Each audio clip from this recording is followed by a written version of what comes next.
آپ جانتے ہیں اسپین اندلس یہ اسلام کا ایک بہت بڑا گڑھ تھا۔ اندلس اسپین کے اندر ایک مسجد، جس مسجد کا نام ہے مسجد قرطبہ، اس مسجد کو مسلمانوں نے 200 سال میں بنایا تھا۔ کتنے سال لگے تھے؟ منہ سے کہنا آسان ہے 200 سال۔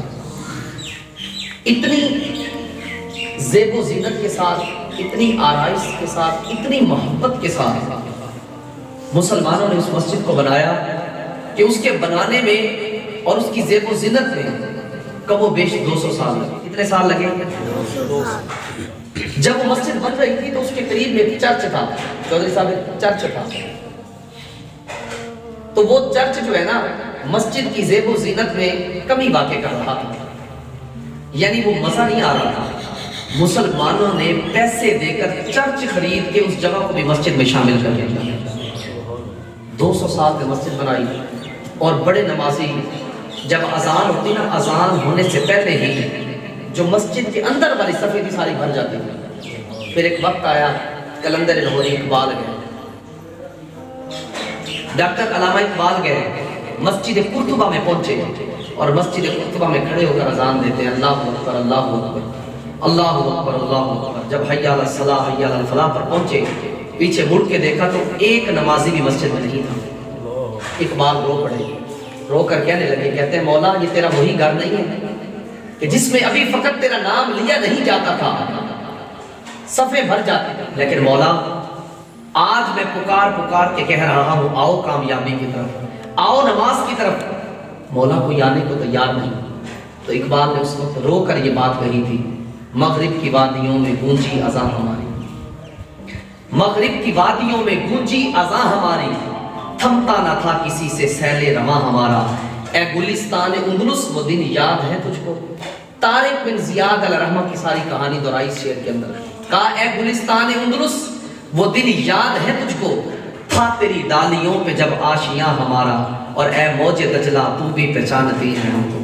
آپ کو یاد ہے جب دجلہ کا بند توڑا گیا تھا، تاتاریوں نے توڑا تھا اور پانی تہخانوں کے اندر بھر گیا تھا، فقہ حنفی کی سینکڑوں نہیں، ہزاروں نہیں، لاکھوں کتابیں پانی کی نظر ہو گئی تھی، زیر آب آ گئی تھی، ڈوب گئی تھی فقہ حنفی کی ساری کتب۔ اور پھر ان تاتاریوں نے مسلمانوں کی کھوپڑیوں سے منارے بنائے تھے، بڑے بڑے مینار بنائے تھے مسلمانوں کی کھوپڑیوں سے۔ اقبال نے اس کہانی کو دہرایا، کہا اے موج دجلہ تو بھی پہچانتی ہے ہم کو، اب تک ہے تیرا دریا افسانہ خواں ہمارا۔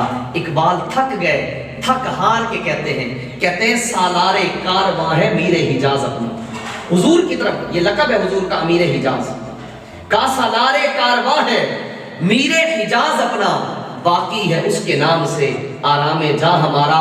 اقبال کا ترانہ بانگے درا ہے گویا، ہوتا ہے جادہ پیماں پھر کارواں ہمارا۔ یہ ہماری اپنی بادامالی ہے۔ ہماری مسجدیں، آج مسجد قرطبہ میں کوئی نماز نہیں ادا کر سکتا، کوئی اگر وہاں جا کر نماز ادا کرنے کی کوشش بھی کرے تو اس کے خلاف درخواست دے دی جاتی ہے، کیس ہو جاتا ہے اس پر۔ اب مسجد قرطبہ مسجد نہیں ہے، وہ سیاحت گاہ، سیر گاہ بن چکی ہے۔ وہاں جوتے اتار کر بھی داخل نہیں ہونے دیتے، کہتے جوتے پہن کے جاؤ، یہ مسجد نہیں ہے، یہ سیاحت گاہ ہے۔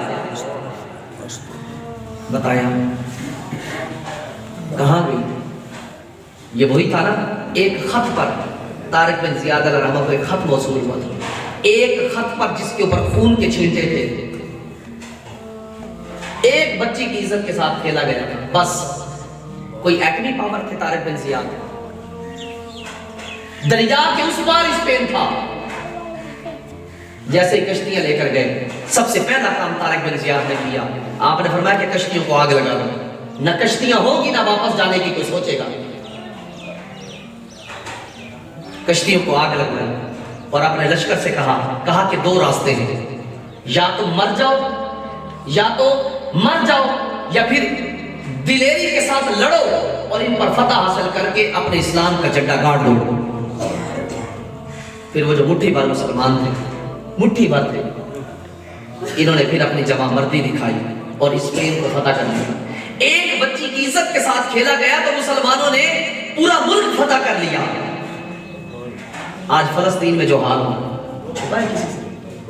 وہ بڑی پیاری بات کرتے تھے، کہتے ہیں یہ جو تم نے شاہین اور غوری بنا کر رکھے اتنے بڑے بڑے میزائل ہیں، یہ تم نے اپنی پھوپھی کی شادی پہ ان کو بجانا؟ اب جا کر دیکھیں کیا ہے، ہر بندہ ہر سال ڈگ ڈگی بجاتا ہوا آتا ہے، بتائیں کون ہے پارلیمنٹ میں کھڑے ہو کر میرے اور آپ کے حق کے لیے لڑتا ہے، فلسطینیوں کے حق کے لیے لڑتا ہے؟ آج ان کے ساتھ یہ قرآن و حدیث سے دوری ہے سرکار، یہ قرآن و حدیث سے دوری ہے۔ کاش کہ اگر ہم نے قرآن و حدیث کو سمجھا ہوتا، ہم قرآن و حدیث کے مطابق چلتے، تو آج مختلف قسم کے فتنے ہمارے اندر نہ آتے، مختلف قسم کی چیزیں آج ہمارے اندر گھر نہ کرتی۔ اگر ہمیں قرآن و حدیث کا علم ہوتا، ہمیں شوق بھی ایسے لوگوں کا سننے کا ہوتا ہے کہ جو کان پہ ہاتھ رکھ کے سر پہ تقریر کریں، دو چار قصے کہانیاں سنائیں، وہ بھی راضی تھے اسی بھی راضی، سمجھ کے آئی، قرآن سنا، حدیث سنی۔ آج ہم ان چیزوں سے بہت دور ہوتے جا رہے ہیں، مہربانی کریں قرآن و حدیث سمجھیں، جو لوگ قرآن و حدیث سکھاتے ہیں ان کے پاس جائے گا۔